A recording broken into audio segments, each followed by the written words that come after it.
Maryland's per se DUI law, it means essentially in a nutshell that you blew a .08 or higher. So when you get stopped and arrested for DUI, you're going to have a number of drunk driving or DUI tickets. And clients always want to know why it is that they had typically three tickets or more, all related to DUI. Well, the reason is 21902A1, driving under the influence, is the higher of the charges, and it means that your normal coordination was substantially impaired. The next charge related to that is 21902A2. That is the per se charge, and it literally says per se on the ticket. And what it technically means is you blew a .08 or higher. Now, the reason this can be problematic is because the state's attorney can use that number alone with no other information other than a lawful stop to properly charge you and get you convicted of a DUI.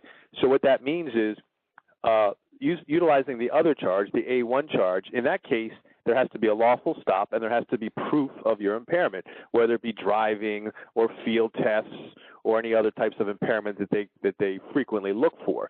That's how they would prove the A1 charge.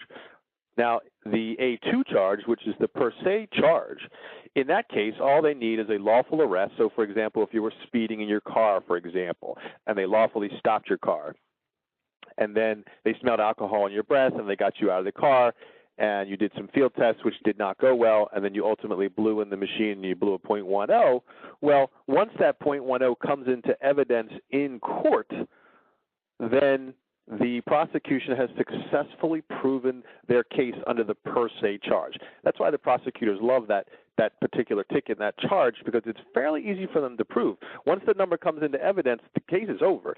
The client is now in trouble for a DUI charge or the A2 charge. Now, having said that to you, all is not lost simply because you blew a number into the machine and it was .08 or higher. There are many different things that experienced DUI counsel in Maryland has available to them to try to keep the number out of evidence.